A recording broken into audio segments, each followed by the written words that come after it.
We often hear that physical movement and exercise is so important for us mentally and physically, but we rarely hear about working out our brains. I have an extraordinary lady here today who is a neuroscientist and is going to share research, tips, and some facts about training your brain. I'm very happy to welcome Anne-Sophie Fluri. We're not taught these things. We're not taught how to use our brains effectively. We're taught how to use our bodies. You know, we have PE classes and we understand the importance of exercising and fueling your body. It's still not as great as it could be with exercise and nutrition, but it's definitely way beyond where we're at with understanding our brains. Urgent. We have to say that or we don't reply to each other for 3 days. Urgent. Describe me in 3 words. How beautiful to actually have somebody in your life who is not a romantic partner, who doesn't owe you anything, but just sees you in a way that you probably have never seen yourself. And she, I know that she fully believes that. I know she wouldn't be bullshitting me. And those were words that she thought about, reflected on, and shared with me. Simply just extend your exhale. Just breathe out for a little bit longer than you're breathing in, and then you're sending signals to your body that it's in rest and digest, it's safe, it's okay to relax, and you're going to be counteracting a lot of those things that happen when you're in fight or flight. We actually call the gut your second brain because of how many neurons it has and nerve endings, and like it's just, there is definitely an intelligence there. I think that we, in the world that we live in, are so dissociated from our bodies and the signals that our bodies are sending us, because everything that's happening in your body is a response to something, right? Like it should be your fight or flight response is, okay, there is danger, imminent danger, right? And it's a signal and you should listen to that and you should act accordingly, right? You should run away or freeze or whatever. Yeah. And it's the same thing, you know, when you're tired and your body is sending you signals and your brain is foggy and your memory is not quite there. And, you know, I think a lot of the time we just override that. We don't sleep enough. We are stressed at work for the most part, a lot of us. I think I can speak generally here. And we eat foods that don't necessarily nourish us. My name is Claudia Green and this is She Did That, the podcast shining a spotlight on remarkable women who are breaking barriers and proving that greatness knows no gender. From female founders who have raised millions of pounds, the investors changing the landscape as we know it, to survivors of tragedy who have achieved the amazing and many more. We will share the stories of these incredible women who will inspire and empower you. In order to support us and these women, please subscribe on your viewing or listening channel of choice so we can continue our mission of sharing the stories that should and need to be heard. We often hear that physical movement and exercise is so important for us mentally and physically, but we rarely hear about working out our brains. I have an extraordinary lady here today who is a neuroscientist and is going to share research, tips, and some facts about training your brain. I'm very happy to welcome Anne-Sophie Fluri. Thank you so much for being here, Anne-Sophie. Thank you so much for having me. It was quite hard writing the questions for this because I don't know that much about neuroscience or the brain. So I got there in the end. So I think you have some really good questions. I'm excited to have this conversation. I just thought about what is it that I would want to know about the brain that I don't know right now. And I just went like intuitively there. But I did realize how mysterious the brain is when I was writing the questions for this. Very, and you'll be surprised at like how much you still learn when you're in this field. People think we know everything, but actually we know very little about No, our I brains. mean, even when a family member was having neurosurgery, I was like, oh, what's going to happen after? And they were like, I don't know. He might talk, he might not. You never know. They might have a different accent. That, like the woman who woke up and she spoke in a Chinese accent. Yeah, and then you have people who are born with half of their brains. I've heard of this. And their whole life they don't know. You Can they function normally? Yeah, because the brain compensates. But there's different parts of the brain, right, that are like feelings. Does the brain dictate if you're a psychopath? That's a bigger question, isn't it? I think so. That's a whole podcast episode. I think we should make one about psychopaths. I could definitely like give a little bit of input into that. Really? Yeah. Are you a psychopath? No, my ex-boyfriend. Just making sure Not before me. we get started. Don't worry. You've got to go. All right, let's go back in time because I'm really before we delve into questions about the brain, obviously really interested in your background. It's not that often you meet a neuroscientist. Also not that often you meet a female neuroscientist. So give me sort of a whistle-stop tour of early life and kind of what led you to have this interest in the brain. I think it's very true, you know, when you hear people say that you study psychology because you're actually trying to figure out your own self or your family dynamics. I think that was definitely true for me. So I started with psychology, and then I had an amazing lecture from a neuroscientist and started focusing more on the biological foundations of psychology. And the way that I got into my master's program was actually quite funny. I just sent this guy an email who had this guest lecture, and I was like, I would really love to do a master's with you. And he was like, okay, here you can apply, da da da da. And I applied. I didn't hear back for ages. And so I turned up at the university and I said, I have a meeting with so-and-so. And that person didn't actually end up being there on the day. But I guess they heard that I had just showed up. And the next day I got... Oh, she's a hustler too. I got a confirmation. I was like, you've been accepted. And I was like, yes. Which university was it? Imperial College, London. Oh, casual. Okay. Just the top school for science. The thing with my psychology degree as well, I did wing my way into that because I originally applied for business schools because my parents were very clear about the fact that I needed to complete university and that's it. After that, I can do whatever I want, but this is the final requirement. And I didn't really know what I wanted to study. And I thought, why do people go to university to do business, right? Like that's why. And so I applied to all these business schools, and I went to an open day at the University Royal Holloway, so in Surrey, just outside of London. And it was so boring. It was so boring, this business lecture that I was sitting in. And there was a group of students going into a psychology lecture, and I just ran with them. You just went in? Went in. Okay, I'm seeing a theme here. And, and my mother was with me at the time, and she was like, you need to change because your eyes were just lit up when you were listening to this. You were engaged. You need to study this. And I was like, okay, great. I never thought that I would be a psychologist or something like that. But if she was allowing me to study something that I was genuinely interested in, I'm like, I'm just going to go with this. And I'd already applied for this business school. I got in, and it was too late to reapply for psychology. So I emailed the lecturer who was doing the psychology talk, and I spoke to him on the day as well, so I tried to make an impression, and I emailed him afterwards, and he somehow just managed to switch me from business to psychology, and it ended up that this university was one of the top universities in the UK for psychology. That's amazing. Yeah. I love this hustler thing. Yeah, I didn't realize it at the time that was there, and I look back at those moments, I'm like, oh wow, I made that happen. Yeah. Yeah. I love that. Okay, so you studied neuroscience. What do you do with neuroscience? I didn't know that either. I honestly didn't know what to do. And I did my master's in neuroscience, and I got offered a scholarship to do a PhD in neuroscience at Imperial College as well.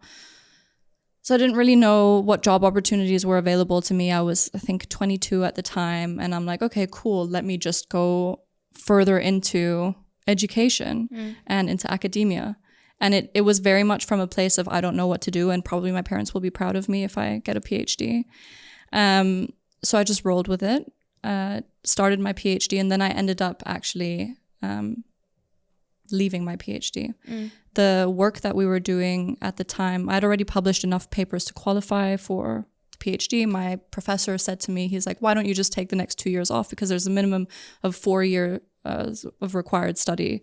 And minimum of 3 papers that you need to publish. I'd published the 3 papers. I'd, done that in a year and a half. And then he was like, well, just go on holiday and then come back and then defend your thesis. And I was like, okay, that sounds way too easy to do it that way. And I started noticing that people were coming into the labs to try and buy the research that we were putting out. It was very important research at the time because virtual reality was kind of the next big thing. People thought that it would be the next big thing, at least. And the research that I was doing was, we developed an algorithm to alleviate motion sickness in virtual reality headsets, which is the biggest problem with virtual reality. It's the reason why it hasn't taken off, is because you put it on and after a few minutes you get motion sickness. Yeah. There were people coming in from Oculus, from Samsung, flying in from Korea and even from the US military to buy this research. And I said to my professor, I was like, I think we've got something really cool here. I think we can make a business from this. Yeah. I think if we develop an app through which you can feed your brain waves into this algorithm and alleviate the motion sickness from your virtual reality headset, then we could make so much money. And I think we could have, but if I had stayed at university, they would have taken 80% of the IP. Oh. So we've had several conversations with different departments to see if we could work on something. And it was just very clear to me that if I did this, I wouldn't really see the benefit. So stupidly, 80%. They take, now things are changing a little bit because they realize that they're not really incentivizing people to have these big ideas.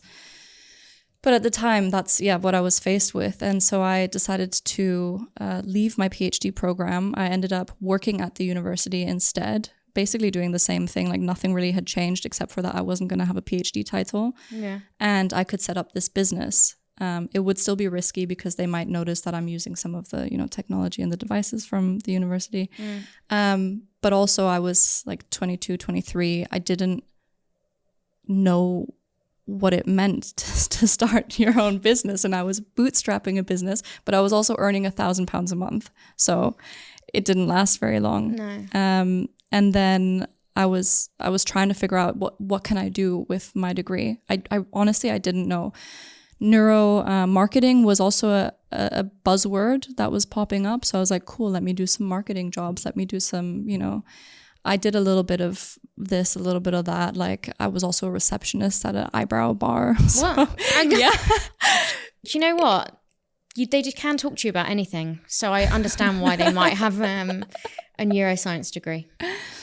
It's just, it was a period of my life where I honestly, I didn't know what to do. I didn't know what was possible. And I felt very lost. And I also didn't have a lot of business or career support around me. I was living in London at the time. My whole family lives all over the globe. Yeah. And when I called my dad in despair and I was crying, I was like, I don't know what to do with my life. And he was like, stop complaining. Just go work at Starbucks if you need a job. And so that wasn't helpful either. So it took me a while, and it took me a few failed startups and then kind of successful ones to figure out that I just wanted to do something in mental health. And that's what I've been doing ever since. Amazing. I love that. And has learning about the brain changed your perspective and how you deal with things? Yeah, so much. And I wish I had learned so many things sooner, because I definitely struggled with my mental health when I was younger. And there's so much that I know now about how you can change your mindset and how you can become more resilient, that I wish I knew back then. And we're not taught these things. We're not taught how to use our brains effectively. We're taught how to use our bodies. We have PE classes and we understand the importance of exercising and fueling your body. It's still not as great as it could be with exercise and nutrition, but it's definitely way beyond where we're at with understanding our brains. And I always had this feeling that bad things are always happening to me. And it's just one thing after the next. And once you overcome it, it's just something else is going to happen. Yeah. And I felt very lost, and I felt very, there were moments where I thought, what's the point? And And I look back at my younger self and I'm so sad for her because, I mean, with depression, it's not to say that you are the one who can reverse that, but there are definitely things that you can do for some people. And especially for me at the time, I don't think it was a chemical thing. I think it was very much my mindset and the way that I spoke to myself negatively, the people that I was around, and just accepting everything that people said about me. My teachers didn't think that, I would amount to anything. They didn't think that I was very smart, intelligent. Really? And so I said that to my, for the longest time, I didn't believe that. So yeah, I think that's one of the reasons why I'm so passionate now about sharing the message, because, there might be people who are in my position who could really change the outlook of their lives if they knew that even just listing things that you're grateful for can start to change the way that you see the world around you and can start to influence how many things you find to be grateful for. Yeah, and I think sometimes it takes something really bad to happen to make you realize. I remember when my grandpa got sick, we were away, he was in intensive care, we were in the waiting room. And I remembered that the night before I was really annoyed because I wanted to go shopping on Zara and I didn't have enough money to pay for the basket. And I was like, this is the point. I don't feel confident in myself. I just want these nice clothes. And then fast forward 12 hours, I'm in the waiting room in intensive care and I'm like, I had no idea how bad life could be. And I was complaining about the most ridiculous things ever. And sometimes it takes, they say you've got to hit rock bottom sometimes for you to really, really realize. And I think you're right. Not enough people sit there and really think about what they're grateful for in their lives and what they have that is wonderful. You're so stuck in your own brain and you're so, you're always thinking about what is the media telling you and what are all these ads trying to sell you and, what's not good enough about you and your body and you don't take a moment to step outside of that and think that I don't actually have to believe every single thing that I'm told. I don't have to believe every thought that I have in my brain. Yeah, it's true. I was with my personal trainer the other day and I was like, this is a picture of what I want to look like. He was like, you come every week with a picture. And he was like, can I just level with you here? For your height and everything, you are going to have to not eat to look like this. You're going to have to be starving hungry. So just pick, are you a foodie or are you going to be starving hungry? And I was like, well, I don't think I'm going to do the starving hungry thing. And he was like, then accept it. Yeah, because it's basically, that's really interesting because in the way of what you think is going to make you happy is actually, it's a detriment to your health, to your physical health, to your mental health and your happiness, because going out with friends and connecting with them and trying out new restaurants and eating delicious food, that's part of a good life. Yeah. And you're so focused on just this one thing that you think is going to change everything. Or this one image of what I believe, or lots of people believe to be gorgeous. But, if you show a few guys pictures, I showed them a couple of my guy friends. They were like, it's disgusting. There's nothing of them. They're going to break if you touch them.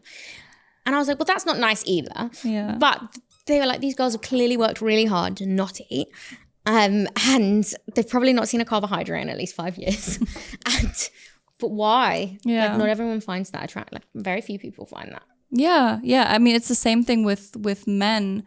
I'm realizing more and more, men have this ideal body standard that they think that they have to adhere to. And they're listening to all these other men saying you need to be ripped and you need to be shredded and you need to look like this and six pack and everything. But if you actually ask women what they prefer in men, it's not that. Oh yeah. There's such a love some love handles. Divide. That's all right. And it's also, first of all, body types shouldn't be a trend, and they definitely are. No.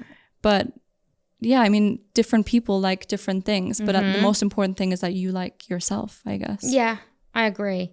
And I think the physical and the mental side does connect up a lot, which leads me to my next question is, we hear a lot about physical movement and how good it is for your mental health as well as your physical health. You should work out 3-4 times a week. But you really advocate for working out mentally. how do you work out mentally? I guess it can mean different things to different people. For me, it means I have a set of exercises that I do. For example, a gratitude list or a journaling exercise or a visualization or a meditation. It's so many different things. But it can even extend to learning a new skill, like learning an instrument, because that's a mental workout for That's you as true. well. I actually never thought of that. I was thinking like, how do I make my brain run? Yeah. Learning something, learning a language, learning the piano, learning an instrument. Those are all really good ways to keep your brain engaged. Even things like testing your reaction time, can be useful. And that's from doing it in the physical sense, like through playing sports, to playing games on a computer. Although I will say that there are these brain training apps. Oh yeah, I've tried those. I'm not a fan. It's not and they're also, I mean, a lot of them have huge lawsuits against them or have settled for millions of dollars because they claim that with these reaction time tests you can delay the onset of dementia or Alzheimer's or something like that. That's not true. What a claim. I mean, yeah, because they are based on games and tasks that you play, or not really play. When you do them in research in neuroscience, you're just testing somebody's reaction time, and they've just taken these tests, gamified them, and they're like, oh, these are neuroscientific ways to, improve your reaction time or XYZ. So it's not necessarily true, but training your brain is different for everyone, and that's why I work one-to-one or through the workshops that I do to introduce different types of exercises. It can be anything from a meditation, like I said, to journaling exercise. And we find something that works for you, because not everybody is the same. That's like if I came to you and I'm like, you need to train like this exercise on the leg press and you need to do cardio. Like that's not going to apply to every single person out there. And it's also your preference. So you should be enjoying what you're doing. Right. These Instagram algorithms that are like, do this and you'll get this. Exactly. It depends on your genetics, your body type, what you enjoy, also how focused you are when you're doing it. Yeah. But so I'm not going to say this is the perfect way to train your brain. It really depends. Yeah. But there are a lot of different techniques, and I would say that it's definitely worth trying. A lot of the time I hear a lot of resistance to meditation. People are like, I'm one of them. I have ADHD, or I have ADHD. I have ADHD. It helps. But I think looking at the potential upsides of something like meditation versus the downsides, which a lot of the time people say that there are no downsides to meditation. That's not true. It's just very little research on that in that area. There are, of course, downsides to everything that you prescribe. But it is, generally speaking, so beneficial in so many ways that it is worth trying. And people will stop trying because they try it once and then they realize that actually they're not relaxed. And I thought meditation was supposed to be relaxing, but actually I'm frustrated because I'm realizing that I'm distracted all the time and it's not working and I can't do it right. That's all part of it. If you learned the piano and it's your first lesson, you're not going to be perfect in the beginning. You have to, power through that. Yeah. And until you get to a point where it gets easier and it gets better, and that's where you can see the benefits. That's when you can start playing for people and enjoying the music that you're creating. I think I suffer with anxiety. So when I tried meditation, I found myself in that quiet time where I wasn't able to scroll through my email or have the TV on in the background whilst playing a game on my phone whilst running the bath. And it was just quiet. And I found myself giving my brain the ability to get carried away. And then I was like, oh, imagine if I got anxious right now. I'm getting anxious. And then it's coming on. So for me, that was my thing with meditation. Like, how do you get into that state of, because I would love to. I think the idea of meditation is incredible. I would love to be able to put some soft music, light some candles and be able to just be, but I can't. And I think a lot of people have the same complaint, is that they don't know how to get to that state. Yeah, because there's a misconception where you think that when you're meditating, your mind is blank and you're in bliss and you reach nirvana and nothing is happening between your ears, right? But that's not the case.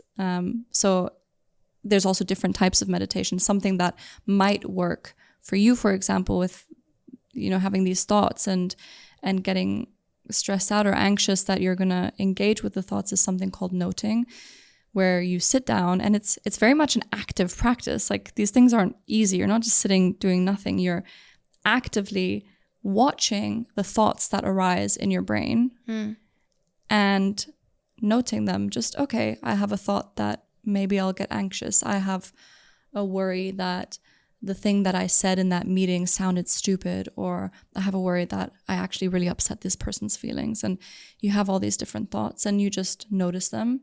You don't label them as being good thoughts or bad thoughts. You just allow them to be thoughts, and then you let them go.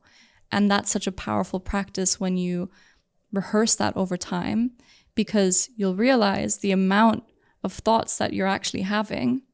Most of the time it's nonsense. Like, you don't you don't have to, but a lot of the time it's easier. It expends a lot less energy to just have a thought and then run with it. Yeah. So, you have a thought, you're like, my boyfriend's cheating. And then all of a sudden you're a nervous wreck because you're thinking and you're trying to find evidence that he's late. He didn't reply to my message. He sounded, upset with me, and he, this and this happened, and he liked that girl's picture, or whatever it is. Oh, that would be over for me. I mean, the ideal is to also have less situations that stress you out. But a lot of the time we have thoughts, and then if you actually analyze, is there any evidence for this belief? You'll find that no, there isn't. And so that's how meditation can actually help you, not just when you're sitting and doing the practice where you feel more at peace and relaxed, but it's also something that you start to rewire over time during the day, when you're at work and in any other situation, when you're running late for the bus and you have all those thoughts like, then this is going to happen, and this is going to happen, and I'm going to be late, and I'm going to get fired, and this, it's going to be catastrophic. And actually you can just be like, okay, well, I'm late. Yeah. And that can be the extent of it. That's true. And I know you said that there isn't like one regime that fits all, because that makes total sense. But broadly speaking, people can say, right, if you're going to go to the gym, maybe try three or four times a week. In terms of like it's more complicated, but in terms of like a brain schedule, like a mental workout schedule, a lot of people are time poor. And with the gym, you're going to a physical place. You can put it in your diary. You can book a gym class. It's much easier to work around. With the mental side of things, it's a bit different. Like, what kind of regime would you prescribe, or how often even? So I would say that if you look at the studies that have been done in something like meditation, a lot of the time, things that have been studied the most is like mindfulness-based stress reduction, which is an 8-week program. And most of the participants would be meditating for like 10 to 20 minutes a day for the course of 8 weeks. And at that point, you do see neural changes in the brain. It's not something that you can do once and then it's done. It is very much learning a new skill. So if you're learning a new language, you know that takes time and effort. And that's why Duolingo is trying to make people, come online every single day with because it reinforces it. Yeah. So I would say as long as you're doing something semi-regularly, that's great. But also the benefit of it is that if you start with a practice where you're setting aside time, it's not always going to be that way. You're not always going to have to go to a quiet room, sit down in lotus position, put on some nice music, put the diffuser on. It's something that you can start off that way in order to really allow yourself to have that focus and not have the distractions. But meditation is also about having distractions and not paying attention to them. And so that might be a little bit more difficult if you don't have that space to do it. You can go to the toilet though, can't you? Really? You can meditate anywhere, and you can meditate for a few seconds with your eyes closed in front of your computer. And the idea is that you start to train your brain to learn this technique, and then during your day, you will just become more mindful. So you're not actually taking time outside of your day to be mindful. It's just a difference in the way that you approach something. So let's say your schedule in the morning is, okay, I wake up, I make the bed, I wash the dishes from yesterday, I take the dog out for a walk, and then I'll start working. Then instead of making the bed while you're listening to a podcast and washing the dishes while you're, doing something else or on the phone to a friend and just multitasking all the time and not actually being present with your routine and the things that you're doing, it's taking a mindful approach. So when you're washing the dishes, really feeling the warmth of the water and the soap lather and taking in all of the senses, the smells, and just being really present with the things that you already have planned in your day. And that can be a meditation of its own. That's true. And I think it does take brain training, which I think any other fellow anxiety sufferer will say, like, the worst thing about anxiety is feeling like you're not in control of yourself. Even now, when I have an anxiety attack, I have to literally sometimes look in the mirror and say, you're in control. You're the only one in control. It's not in control of you. But it is definitely an exercise of sort of reassuring yourself. But that, like what you're describing there, is one of the exercises that I might prescribe to somebody, as in, say, stating verbal affirmations, right? Yeah. Because what you hear the most, your brain perceives as the most true. Yeah. So if you are standing in the mirror and you're looking at yourself and you're saying, and you don't have to, be doing it in front of the mirror, but it does help. But if you're saying, I'm capable, I'm in control, I've got this, then you will start to believe that. It's like, and when we were talking about when I was younger, the way that I spoke to myself or believing everything that I heard about myself, it's because I was told by people who had more authority than me, so parents and teachers and, these people, that I wasn't smart and I wasn't this and I wouldn't amount to anything and I was, all of these like horrible things. And I really internalized that because I'm like, okay, well, these people must know what they're talking about. And so I must be all of these awful things. And what you're doing with affirmations is changing the narrative. Yeah. And just saying the things that you want yourself to believe. Or what you'd say to your best friend if they said they were feeling like that. Yeah, because we treat ourselves so much worse than we treat anybody around us. I was in the car with my best friend the other week. She was like, I look so fat at the moment. I screwed up at work. They think I'm an idiot, but I am an idiot. She's like listing these things. And I said to her, would you talk to me like that?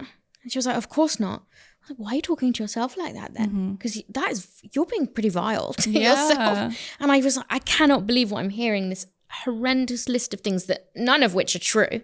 What I see is completely different. But like, if you wouldn't speak to me like that, why are you speaking to yourself like that? Yeah.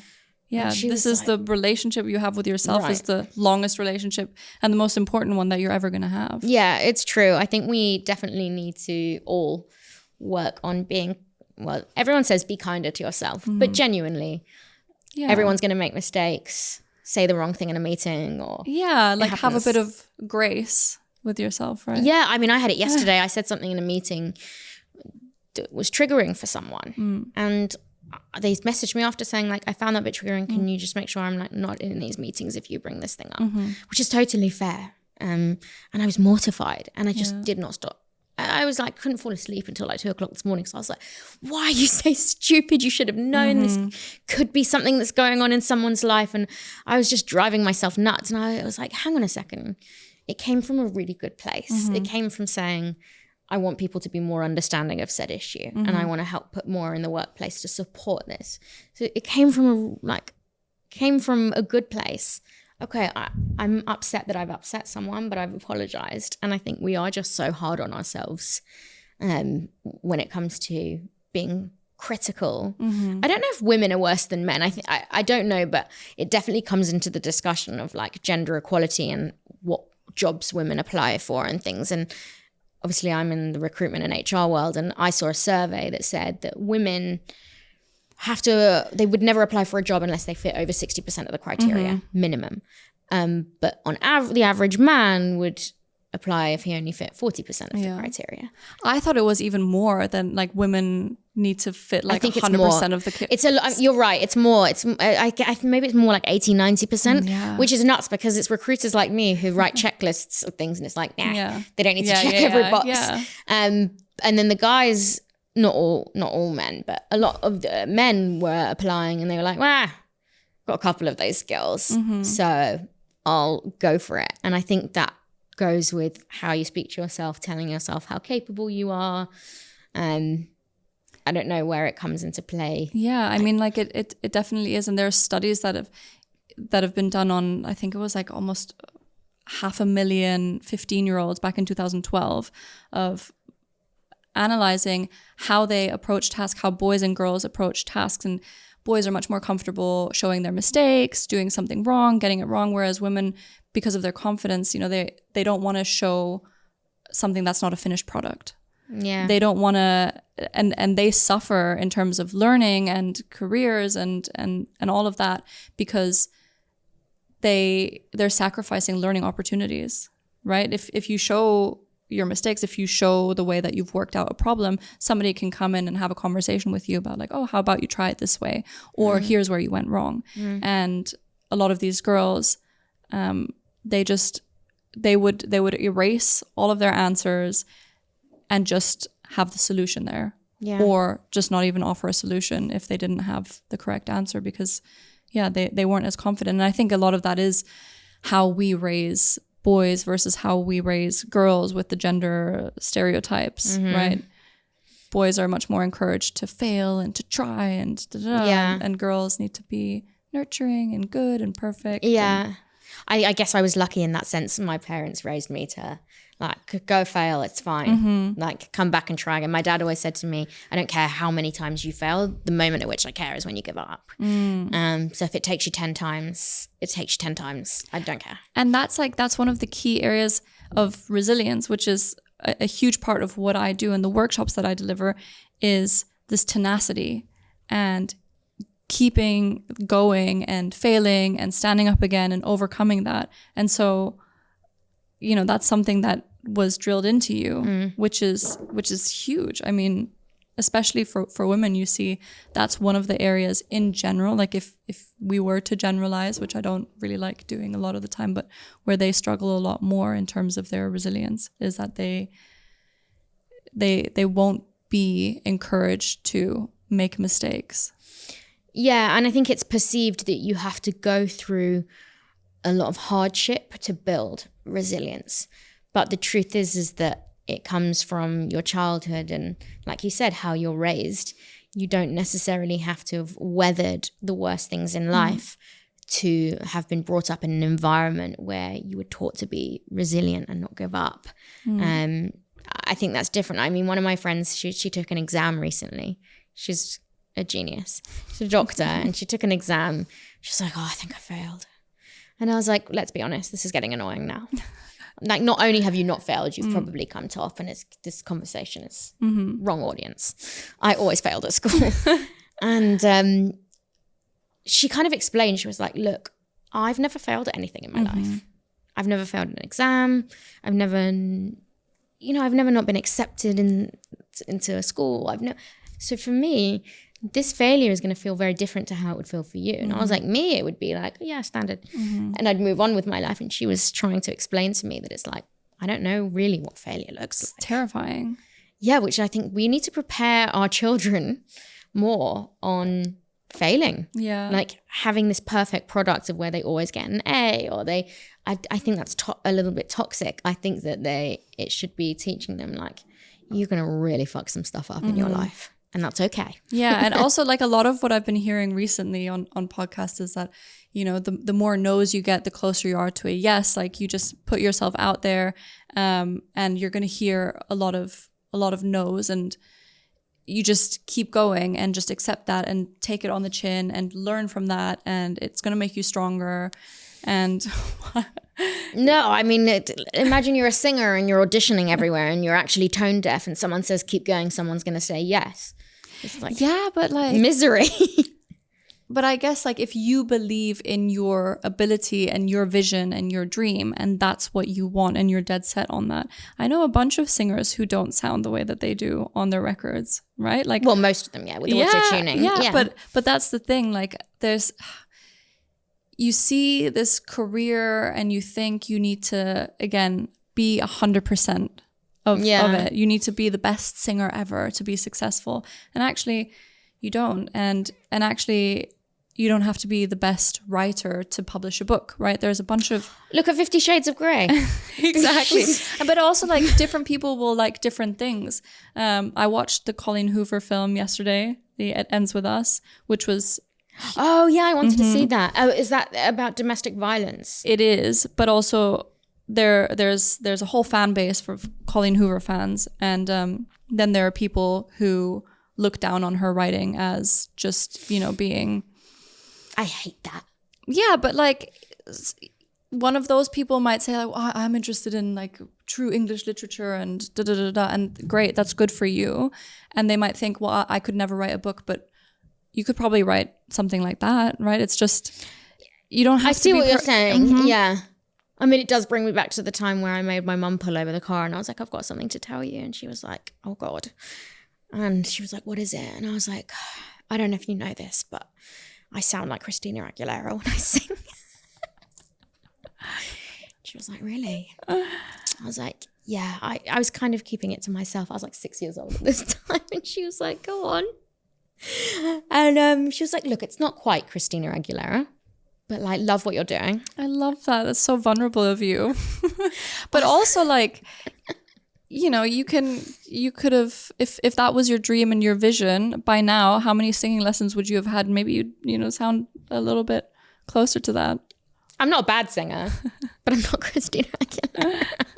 But yeah, maybe I had the opposite of like, I hear a lot of people are brought up in environments where they're told they're not good enough. And I definitely was told I wasn't good enough at school. And that drilled into me mentally. But because at home, I was in an environment where it was like, don't listen, you're great. It didn't affect me that much. But I've seen so many people now, like in my capacity, mentoring a lot of people in their careers, like the damage of, it's like mental abuse. When you're telling someone you're not good enough, you can't do this, it's a form of mental abuse. Because if someone tells you that enough times, you start to think, they must have a point here. Yeah. Maybe I am useless. Maybe I am a bit stupid and I've been deluding myself into thinking that I could be more. And that's like where the danger comes in of like how careful you have to be of what you say to people. Yeah. The damage you can do, lifelong damage you can do, is insane. I still remember a conversation I had with my head. He's like the deputy head teacher, and he sat me down in his office and he had this whole conversation with me, basically telling me like why I'm not good enough. And I was 16. I'm 34 now. I can tell you word for word what he said to me, word for word, because it's so deeply embedded that, and that's the lasting effect that things like that can have on you mentally. Yeah, like things like that can take years to undo. Yeah. Yeah. And I think that's the danger. And I think that's where your point comes in, is that doing these exercises where you are telling yourself you're good enough and you're listing the things you are good at. You might not be very good at school. Yeah. Like you might not be academic full stop. Yeah. But you're amazing at sport or, cooking or something like that. I think it's about being kind to ourselves and being able to really drill down into like the things we are good at. And the work that I do, there's always these two sides of it. It's okay, on one hand, here are the things that you can do to improve your own understanding of yourself, your own mental health, your own outlook, your resilience. But on the other hand, it's not an excuse for the systems that are at play in having created those problems with your self-esteem in the first place. The same way that when I go to companies and I offer mental resilience training, I always have a very honest conversation with the person who's hiring me for the team. And I say to them, I'm not teaching people how to be more resilient so that you can push them harder. I'm not teaching them how to be resilient so that they can manage all the stress that they're being put under. Things need to change. Yes. And ideally, the stressful circumstances need to not be there, or not be there in the way that they have been normalized, and especially in the corporate world. Yeah, I think that's damaging as well. Like a lot of people doing these like tick box exercises, like we care and we're very inclusive. Here's a person to run a workshop. Yeah. Now get back to work after that. Yeah, and now like, okay, now you've learned how to be resilient. So now we're going to have this change and this merger, and we're going to do this and that, and you should just like figure it out. Yeah. I mean, if a company, for example, is undergoing massive change, it is crucial that you prepare the employees for that. And most companies don't do that. They just do something and then expect people to understand how to navigate big change in their life. And we don't. But on the other hand, yeah, let's not have that as an excuse. Let's not, speak to people in a certain way that's going to damage their self-esteem, that they're going to have to, say affirmations in the mirror to make themselves feel a little bit better. I am not a piece of shit. I'm not a piece of shit. Yeah. I mean, I had that, and I felt that very much. And I didn't realize for the longest time that my self-esteem was completely down the drain. I just thought, I'm just me, and this is how I am. Like, I didn't think of it in that way. And now I look back, and there are so many missed opportunities in my life and my career and in following the dreams that I had or the passions that I had, because one person who I thought I could trust said that I wouldn't be good enough, or I shouldn't do it, or it's a failing industry, or, just anything, just any comment. And I would be like, great, I'm dropping this straight away, and I'll like look for the next thing to do. Which is just such a sad thing to think about. This is why I have very random thoughts. I don't sleep very well. Last night I was lying in bed and I was like, how could people feel better about themselves? Because I had a meeting just yesterday where someone was like, I'm feeling a bit vulnerable. I feel like people in the workplace don't understand me very well. And I was like, what could we do? And the only thing I could come up with was just a living funeral for everyone, where you sit in a room and you have loads of people list the things that they love about you. And obviously in life, you can't just have a living funeral. Well, I mean, for everyone, every day. Yeah, all the time. Exactly. There has to be a way in which, why not? Why don't you call your best friend and ask why they're your best friend? Why did they choose you? Why do they want you to be their best friend? And I guarantee you that they will be able to come back with a list of things and reasons why they love you and why you're their person. And I do that with my best friend. I call her and I'm like, I'm worthless. And she was just like, no. And she gives me the pep talk. So I thought, people should, you need to find it within yourself 100%. And you can't just rely on others to give you validation and reassurance, because that's definitely an issue too. But it's okay to once in a while phone someone and be like, I'm having a bit of a down day. I don't feel great about myself. Can I just hear some things that you think of me? Positive things. Yeah. And that's okay. It's so nice and it's so vulnerable. And anybody who loves you will hear that and give you what you need. But also I do think just in our relationships with friends and anything that's not a romantic relationship, we could really do with practicing a lot more romance or vulnerability or depth and connection. I was asked in preparation for another podcast once, they're like, how would your friends describe you in 3 words? And I hate stuff like that, because I hate that question. I don't know. And it depends on who you ask. And are they going to be silly about it, or are they going to be sweet and honest? And so I messaged my best friend. I'm like, describe me in 3 words. Oh, I love that. What did she say? It was just, I have the message favorited on my phone. It was just so unexpected and heartwarming. And then she said, what about me? And then I said 3 words about her, and it was like courageous and graceful and just all of these beautiful words. I love that. I'm going to do it right now. Yeah. And I think anybody who's listening to this should do that, because a lot of the exercises that I do with people is like, okay, think about somebody that you're grateful for, and now send them a message, or, not just think about it, but also act on it. Okay, I'm texting my best friend right now. Urgent. We have to say that or we don't reply to each other for 3 days. Urgent. Describe me in 3 words. Okay, here's what Pippa said about me. So I said, can you describe my attitude in 3 words, please?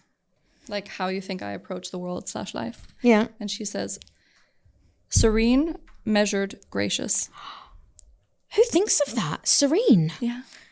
God, I don't Isn't think, that so? And that just made me, I think that's lovely. yeah. And I was like, how beautiful to actually have somebody in your life who is not a romantic partner, who doesn't owe you anything, but just sees you in a way that you probably have never seen yourself. And I know that she fully believes that. I know she wouldn't be bullshitting me. And those were words that she thought about, reflected on, and shared with me. And it just, yeah, it's so like, I love her so much. Oh, I think everyone should do the task. Text your best friend and ask them, describe me in 3 words or tell me why you love me. We'll see. My best friend, she's a psychologist, so she's like, Oh, she'll do nice things. She'll know. If I ask my brother this, I've done this before actually with my brothers as well. My brother would just... I thought my little brother, because my little brother, sometimes he has these moments where he looks up to me and at one point he said, "You're a goddess." Oh, stop. Wait, but he's a baby to me, right? And so I was like, okay, this is a boy who, yeah, he's like a teenage boy. He's not a teenager anymore, but he was at the time.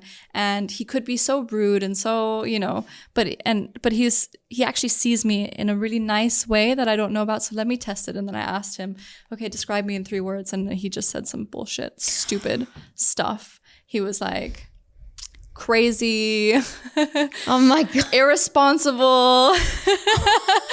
Yeah, wild. Like, just, I was like, thanks. That's... If I asked my brother that, I'd get a response in 5 days. And it would be, why? Why? In 5 days. Yeah. No, bless him. He's lovely. But it's still, I think it would take him a while. Did she reply? We've got no replies yet. No. We can pick this back up. As soon as I get a reply, I'll ask my mum as well. Oh, that's nice. Describe me in 3 words. Nice things. Okay, we'll come back to the answers. Did you put in brackets nice things? Yes. No, in case she says something embarrassing that she thinks is really funny about me. But I would not want to reveal. Not that she'd say anything rude. Okay, we'll come back to that and I'll read out. I've texted 3 people now. Good, so you should get a response. It'd be very embarrassing if I don't. But I think everyone should do that exercise. Okay, we'll come back to that. Mm-hmm. I wanted to touch on control over the brain. So arguably the brain is the hardest part of the body to control. And a lot of people are in a constant state of fight or flight. When you're going through a trauma or you struggle with depression or anxiety, you are constantly thinking, how am I going to exit this situation? You're always on high alert. You're always navigating the world around you in a way that, yeah, if you wouldn't if you didn't have that. And it's really sad because it feels like there's no way out, and it feels like this is just my natural state of being, is high alert, just always scouring the environment and, jumping at every loud noise and wondering like how I'm going to react to this or how people are going to respond to this. And there's just so many questions. It feels like a very busy brain is what it's felt like in my experience.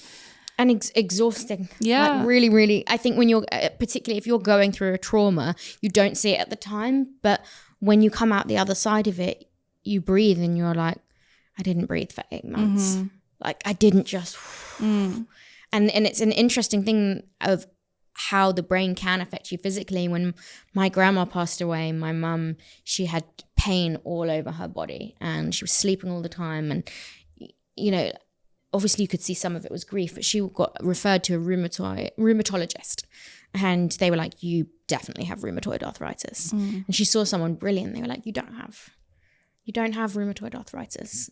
Like, have you gone through something, experienced grief recently? And she said, yes. And the consultant said, you won't believe how many people come through this door thinking that they've got rheumatoid arthritis when actually your body has not stopped for a second, for a year of taking care of this person. And now it's coming out physically. Yeah. I mean, it's the way that stress affects your body is really quite something. And even what you're saying about breathing, like it feels like you haven't taken a breath. And a lot of the time when you're stressed, and this could be trauma related or just stressed in everyday life or just busy or focused, you're not breathing as deeply as you usually would. When you're a baby, you breathe in through your belly. You see, when babies breathe, their stomachs are moving up and down, and somewhere along the way. Dogs, we start to breathe a little bit more shallow. And there are some people who are like 90% of people don't breathe right, and that's bullshit. I mean, we're all breathing, we're all surviving. Yeah. But we could definitely do it a little bit better, breathe a little bit deeper, and also understand the mechanics of what it means in the body to breathe. So you have the parasympathetic and the sympathetic nervous system. One is like this rest and digest, and then one is this like more fight and flight, right? So it's kind of like a seesaw, and when you breathe in, it's activated, and when you breathe out, it's rest and digest. So what you could do in that situation is simply just extend your exhale. Just breathe out for a little bit longer than you're breathing in, and then you're sending signals to your body that it's in rest and digest, it's safe, it's okay to relax, and you're going to be counteracting a lot of those things that happen when you're in fight or flight. So the, rapid heart rate and dilated pupils and the cortisol and all of that. And cortisol is also an immunosuppressant. So if over a prolonged period of time you have high levels of cortisol, then you are dampening your immune response. You're more prone to getting sick, to getting, to not fighting disease or infection. And so that's one thing in itself. But also if you have a predisposition, like genetically, to a certain like neurodegenerative diseases, you can put yourself more at risk of those just because your body isn't functioning the way it's supposed to. It's not, we have the lymphatic system in the brain, which cleans the brain and, makes sure that these things aren't happening. And that's not really being used the way that it's supposed to. So breathing properly, learning how to unwind, also understanding ourselves and improving our tolerance to stress in whatever way that is, through meditation, through breath work, through resilience training, can be so useful because it can set you back. Yeah, and what I'm hearing is that it takes work, just like physical health and in the way you look, feel, how healthy you are. That takes work and control and time. And I think that's probably the lesson that people should take away when it comes to mental health as well. You don't just breathe deeply once and suddenly you have a very healthy brain. Yeah, but people are like, well, it's so difficult, or obviously I'm breathing like this in an automatic way and I can't always remind myself to breathe deep. But that's what it is. Just remind yourself. And if you need to set a reminder, then set a reminder on your phone. Like that goes off every hour or so, like take a few minutes to breathe. And it sounds silly, but it's helpful. One thing about the immune response as well. I don't know if you're familiar with Gabor Mate, his work. Yeah. So he's a little bit debated. I wouldn't go with like everything that he says because he does have approaches that are like a little bit deviated from the norm in the scientific literature. But in one of his books, he talks about how if you have like a genetic predisposition to something like Alzheimer's or whatever, post-mortem, they can see in the brain that somebody might look like they have this disease or something, but they haven't actually presented with any of the physical symptoms. And that's because that person might have had like a quite happy and stress-free life. Whereas somebody else who has had a lot of trauma in their life or was experiencing a lot of stress might have the same markers of something like Alzheimer's or dementia, and they would be presenting with those symptoms and maybe dying from it. So what's really interesting there is that you would think that if somebody has the markers of Alzheimer's in their brain when they've died, that they would have had those symptoms because it's physical, right? Like that's what you think. Like if you have this, then surely your brain isn't functioning in the right way. Right. But that's not necessarily true. And so stress, as he argues, plays this really crucial role of either like activating those things or preventing them. Wow. Okay, I need to call around every senior member of my family to let them know that. But that's actually really interesting because when I've spoken to, say you speak to a geriatric psychiatrist, for example, I've spoken to a couple of them and I've said, you know, how do you know, can you tell from a brain scan if someone has Alzheimer's, dementia? And they're like, sometimes not, because if they're older, most old people will have the same old age wear and tear. Age-related wear and tear is the phrase that they all use.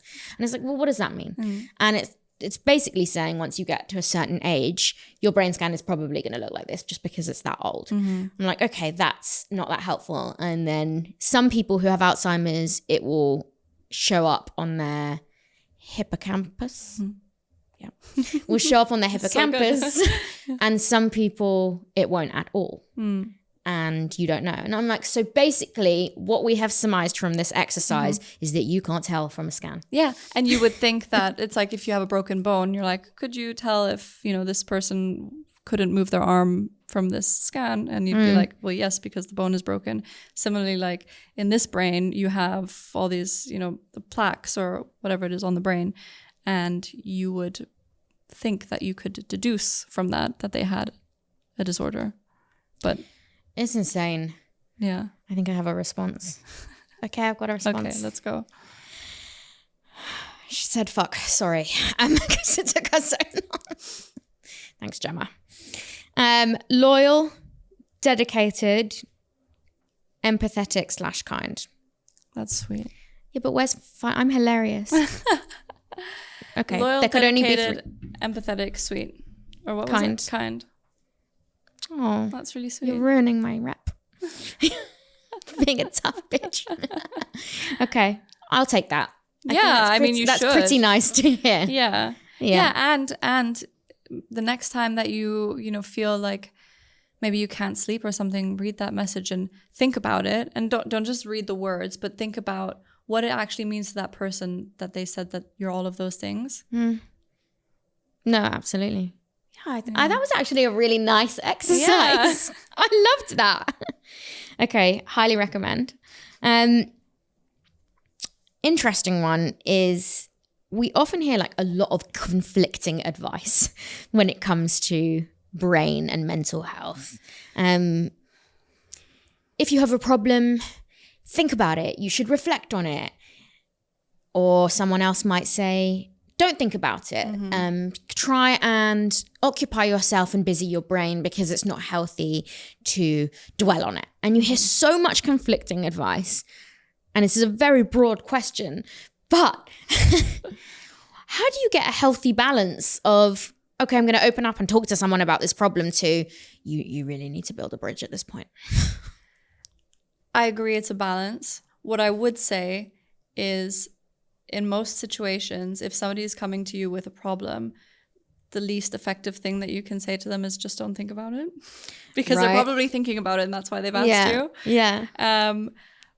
I would say, and this is just purely this isn't like research related or anything. This is just from my experience in my life and what I know and people I've spoken to. And I would say think of the consequences. Is there a consequence to this thought that you're having? And if so, then it's probably worth thinking about how you can mitigate that, what you can do. And if you don't have any power over the outcome, then just try not to think about it. One of my like phrases that I live by, and my dad always kind of hammered this in, was when you worry, you suffer twice. And that's so true, isn't it? And it is. So if something's coming up and I don't know how it's going to go and I have no control over the outcome, I just have to wait. Like if, let's say, your boss puts in a meeting with you, doesn't say anything, like 2 words, like we need to meet. Oh, worst thing ever. Puts the meeting in. I could spend the rest of the day worrying about that. Yeah.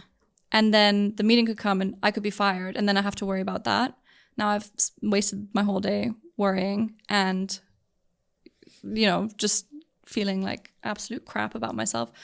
Or if they're really not going to give any context, I mean, you could always ask them like, okay, can you clarify good or bad? Let me know. Can I prepare anything for this call? But in most cases, if you're not really going to get a response from that, if you don't have an opportunity to clarify, you just have to wait for it to happen. And in the meantime, try to not dwell on it. And it's definitely easier said than done. But when you train in something like mindfulness, you're basically teaching yourself how to be present. Mm-hmm. And the way that can help you is that you get this call in, you've got a meeting later on in the day, and you can either worry about it and you're not present because you're thinking about something that may happen in the future, may or may not happen. Yeah. Or we can have a conversation and you can be really aware of how it feels in this room, the temperature of the room, the feeling of the clothes on your skin, just tuning into all of your senses. And you'll realize that in the present moment, there is nothing for you to be in that fight or flight about. That's all happening over there. And you're not there yet. You're here. And the more you can train yourself to be in the present moment, the easier it is actually for you to just shut that off and not think about it. Yeah. I think that's definitely something someone would need to train themselves. Yeah, but like why if the outcome is a negative outcome, then you're going to have to suffer the consequences of that. You're going to be worried then anyway, because you're going to have to like figure out how to fix it or what to do. But in the meantime, before you know whether you have to worry about it or not, don't make yourself suffer twice. Oh, I'd love to be that Zen. When like the brown envelope comes from HMRC. And you're like, I'm not going to open it until I get back from work. And then until you get the one with the red one. And you spend the whole day like, there's a brown envelope at home. I felt too sick to open it. And you work yourself up, and I opened, and this happened to me the other day, and I opened it. It's like, hey, just to remind you about your self-assessment. Yeah. Oh, I don't owe you £10,000? Yeah. Worked myself up for absolutely no reason. Wasted the whole day. Ruined my day. Text everyone I knew. Oh my God, I've got an envelope. But that's the thing, like and you think, okay, well, this is just who I am, and like I'm just gonna worry. But it does, think about it in the wider sense, like it affects the relationships that you have with other people. It affects your ability to do your best work or to do something with the rest of the day that might be great for you or connect you to somebody else or productive. You could have that day met somebody on the street and you guys would have smiled at each other and like I don't know, some romantic something. And we would have fallen in love and got married. And actually they're a billionaire and you don't have any problems ever again. Or you're so in your own head that you don't even acknowledge that person walking across you on the street. You don't even acknowledge that thing that your friend messaged you about that they're going through, and you can't really be there for them, and that relationship suffers. So it's my fault I'm single. It's just worth managing your mind. Yeah. No, I agree with that. It's obviously no secret that poor mental health is on the rise. I was thinking about it, and I was thinking, is poor mental health on the rise, or are people talking about it more? And I think it's a mixture of both. Because, if I spoke to my grandma about my anxiety, she was like, oh, sorry, it's inherited. Like, it's gone down the family from my father. I was like, well, what did you do about yours? She was like, nothing. They would have sent me for a lobotomy. And I was like, what do you mean? And she was like, cousin Joanne, lobotomy. And so I do think it's great people can be more upfront and talk about it, but it does feel like it's worse. What factors do you think? I think I know what you're going to say, but what factors do you think have contributed to the rise in poor mental health? I think questions like this are quite difficult because you can never account for everything that's going on. No. And especially in in specific places, like things that we're going through right now in London might be different from things that people are going through in Berlin with the government and, you know. So I think a lot of things. People love to just blanket statement say social media. Yeah, and I don't think that's... And I don't know. There's a guy, Jonathan Haidt or something. He wrote a book called The Anxious Generation, and it's gotten so much. I mean, he's been on every single big podcast, like Joe Rogan and Huberman, and like he's just doing the rounds. He obviously has this, like, he's framed it nicely, he's packaged it well, he's positioned it. Social media is ruining our lives, is making us an anxious generation, and there's not actually a lot of good hard evidence. There aren't any arguments where I'm super convinced. Everything's just kind of like, you know, associations. It's like social media is on the rise, anxiety is on the rise. That must mean, you know. But and I do agree, there are things on social media. I might look at someone on holiday with their husband and kids, and I'm like, I'm not married with children yet. And they're on a great holiday and they're wearing a dress that I know to be £1,000.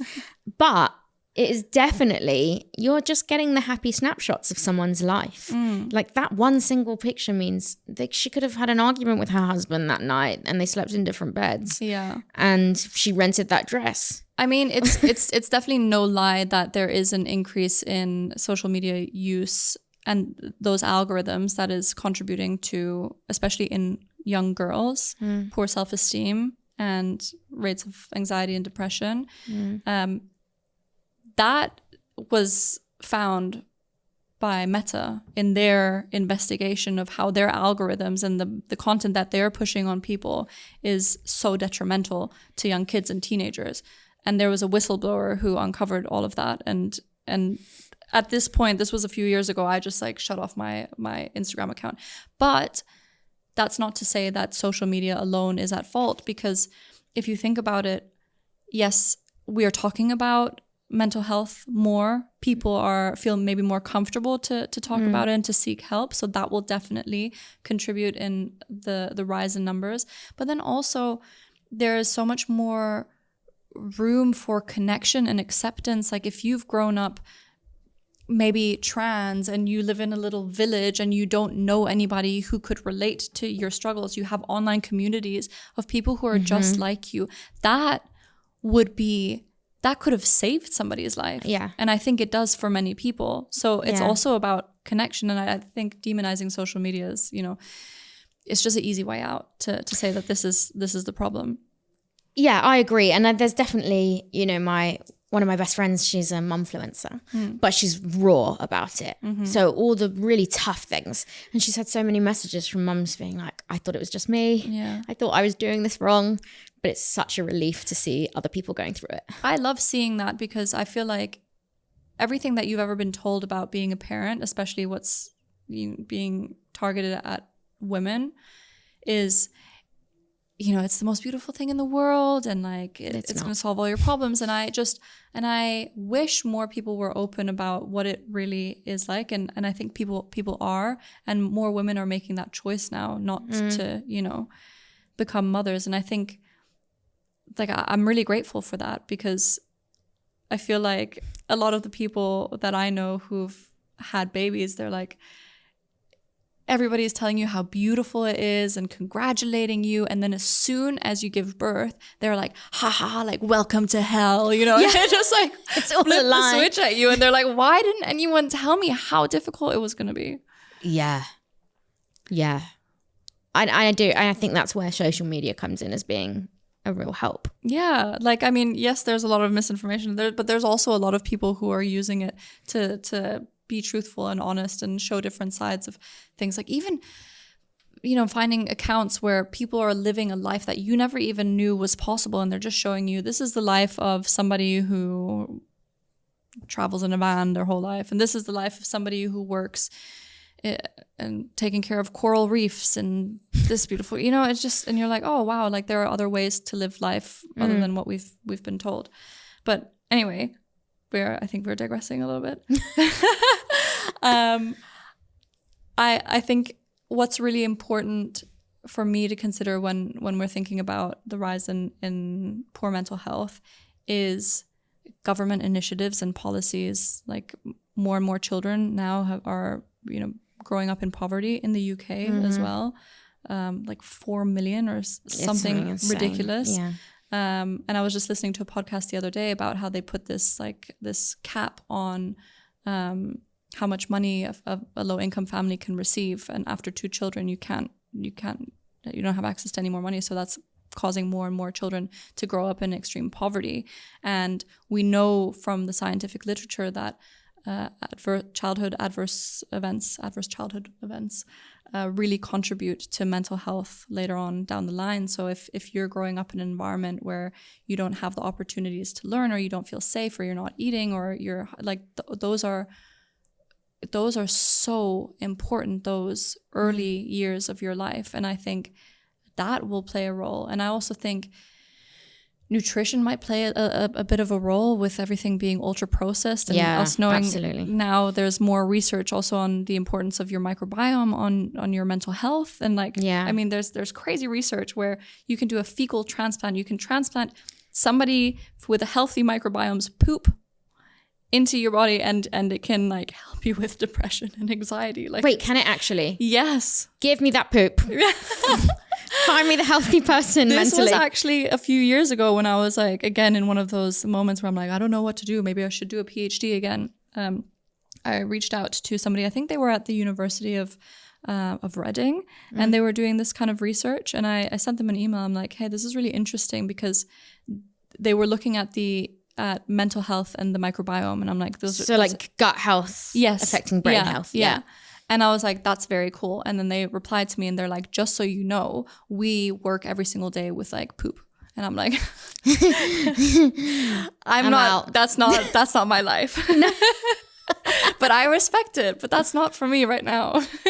but I'd be up for getting poop injected into me if it was going to make me like, but it's just really mentally healthy. Yeah, but that's what they're saying. Like, you can tell a difference between somebody who has like healthy gut flora and a healthy, diverse microbiome, and rates of anxiety and depression. Really? Yeah. Okay. Google's how to transplant someone else's shit.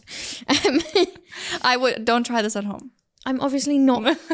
Also, I don't. Just disclaimer. I don't know anyone I really pride myself on surrounding myself with people who are mentally very unhealthy. So I like to be with familiar faces. So I don't know anyone whose poop I'd take. I'll be honest. Really? Yours? Are you healthy? Don't come near my poop.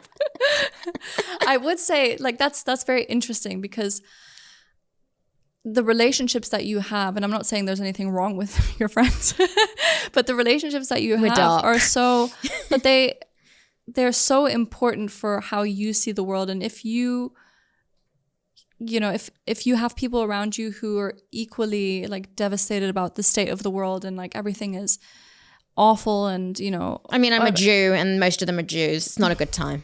It isn't. Is it? No. But I would say, like, to anybody who's listening, who has, who's burdened by that, like, go out there and find some people that make you feel something different as well. Like, you don't have to like give up your whole friendship group, especially if you as a collective are all going through something difficult. Yeah, like, that's, what are you going to do? You're not going to be like, you guys are all like bad for me right now because I need to be like amongst. Obviously, you have each other there for support and everything, but also spend time in situations where that's not the main, like the main feeling that you're sharing. Do something like fun, or I guess like in your situation, I'm not going to give any recommendations because what can I say, right? Like, just don't think about it. That's, again, it's not gonna help, and it's not helpful. Like, my happy escape is my nephew. He's 4 years old. He loves life. He loves learning. Like, everything's exciting. That's the thing. Children and animals are a really great way to like be present. Yeah. And to remind yourself to just like live in the moment. Yeah. I agree. That's why we're going bunny petting on Sunday. That's very cute. I know. I'm trying here. I'll be curious to know how how you feel after that. I'll keep you updated. You'll see on Instagram. I need pictures. Okay, fine. I'll give you pictures. When it comes to business and personal relationships, it helps to really understand someone else. So personally, if you're going to go in a partnership with you know, a romantic partnership, it helps to understand them or take the time to understand them. In business, you hear a lot, you know, successful business people, they're shrewd or they have really good intuition. How the hell are we supposed to, figure out somebody else before we've even figured ourselves out? Like, it's a big question again. That's the question. and it is a big one. I think, yeah, it is a huge question and there's not going to be a perfect answer for it. Understanding yourself is always the main priority because you have access to yourself and you can work on yourself all the time. And that's the most important relationship that you're going to have. I would say,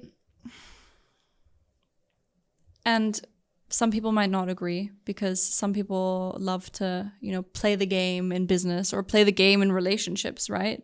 People aren't honest and people lie and cheat to get their way. Yeah. In all situations in life.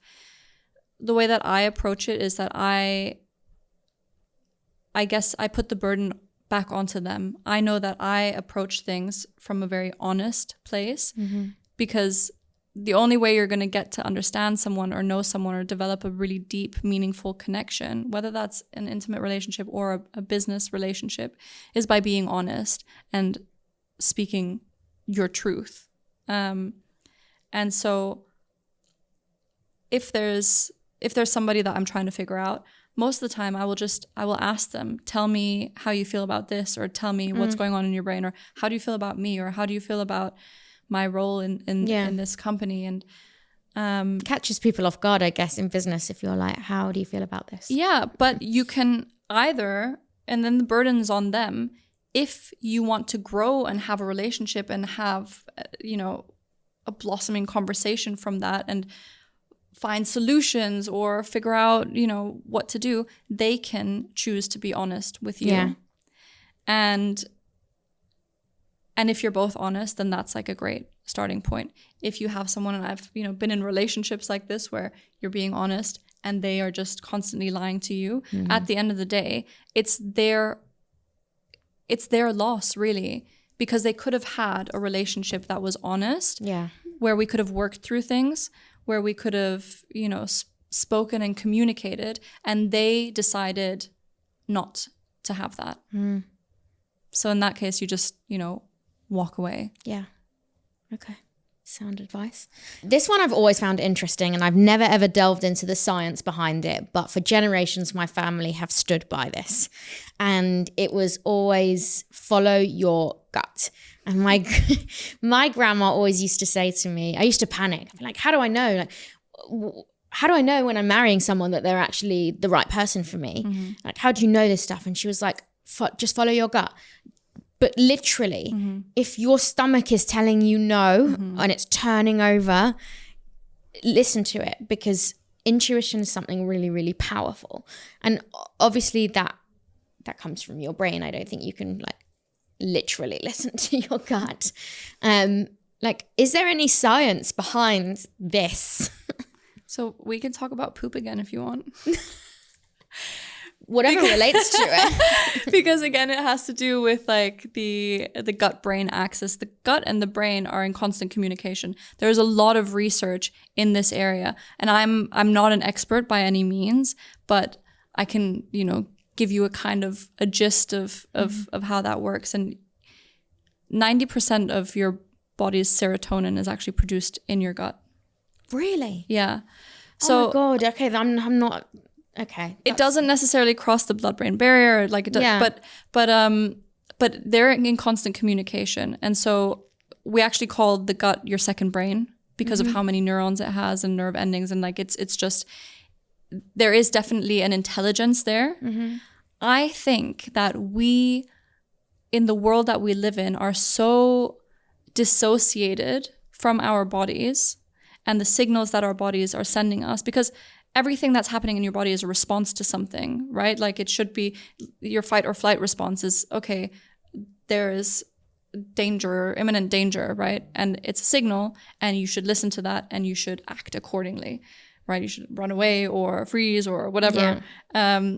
And it's the same thing, you know, when you're tired and your body is sending you signals and your brain is foggy and your memory is not quite there. And, you know, I think a lot of the time we just override that. We don't sleep enough. We are stressed at work for the most part, a lot of us. I think I can speak generally here. And we eat foods that don't necessarily nourish us. And so we're training our bodies. We're training ourselves to not listen to our bodies. And so the more you're overriding those signals, you're dampening that communication. So I think the first step is, again, to understand yourself better, to practice being more mindful, doing things like body scans, which is a meditation focused on feeling all of the things that are going on in your body, and investing in that relationship to understanding yourself first. And then I think from there, you can trust those gut instincts and intuitions more. But I wouldn't say to somebody who's like totally dissociated from their body, trust your gut. Like it might be, it could be anything. Yeah. It could be anything. And one thing that I do is when I feel sad, I make sure that, especially in those situations, I'm eating very well. Oh, so, okay, fine. So when I order on Deliveroo a load of chocolate and ice cream to make me feel better, I'm making it worse. Well, like maybe not. I mean, everybody is different. But for me, from what I know about the research, is that what you eat can influence your mental state so much. So when I'm sad, I want to make sure that I'm really sad and it's not just my body's reaction to eating something that's not good for me and causing me to be emotional or something. So, and then I listen to that signal. I'm like, okay, cool. There's something that I'm sad about. Like, let me journal, let me think about it, let me figure it out, or let me just ride the emotion and just feel it and see if there's something that I need to figure out there. Yeah. Okay. Love that. One last question. You've coached a lot of people in business. You've seen a lot of successful people. You kind of hear, I'm sure you've heard this before, a lot of people say like, all CEOs are psychopaths. It's not true, obviously.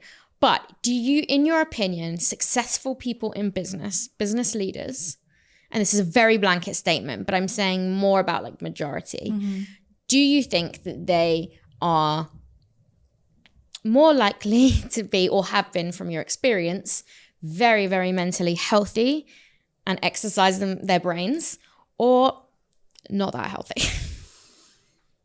This is so difficult because, of course, you see examples of very successful people who are spewing the whole like hustle culture stuff, like don't eat, don't sleep, just work and like party like up at 5 a.m. Yeah, like 5 a.m. club. Like, okay. A lot of the successful people that I know don't wake up at 5 a.m. They prioritize sleeping 8 hours and they prioritize their health. But then again, you know, you have loads of people who are like the opposite and who are like super toxic in so many ways. Yeah. But from the people that I work with, and I guess they're probably a little bit more prone to understanding the importance of that or willing to learn about the importance of taking care of your brain and your body. One thing that I notice is they make decisions fast. Whether that's like a gut thing or whether that's just like not being burdened with too many things or offloading decisions that they're not required to make and just delegating that and just being in charge of the really important decisions. And more, I would say that they are learning how to switch off from work. And I think a few years ago, like that might have been different, but that's why I'm quite happy to be working in this field and surrounded by successful people and learning from them that it is okay to set boundaries and to prioritize your health and your happiness, and that your business will thrive. Because in theory, it makes a lot of sense. In practice, like it's not something that I grew up seeing. It's like hustle, work hard all the time. My dad like never took any holidays, or would work on holidays and would work on weekends and would work literally all the time. And he also said that, you know, to us quite a lot, like you need to be working all the time, you need to be making money, you need to be doing all of this stuff. But if you look at the research of how the brain and the body works, and how the brain thrives when it's well rested, you know, how your body and your health is like a lot better when you're taking care of all of those things. I think we're going to see like quite a big change in that if we haven't already. Yeah. Interesting. Time will tell. Yeah, because like it's I think you can go hard for a short period of time, but if you want to go long, you have to you have to sleep, otherwise. I'd rather go home. Well, thank you so much. I could go on for hours about this, but it's been unbelievably informative. I'm going to go home and do some brain exercise. We're certainly not doing physical exercise. I'm going to go home and do some brain exercises. But thank you so much for being here, and well done for everything you've achieved. It's not common. Like I said, you meet someone who's achieved what you have. So keep doing what you're doing. Thank you very much. It's very nice to hear.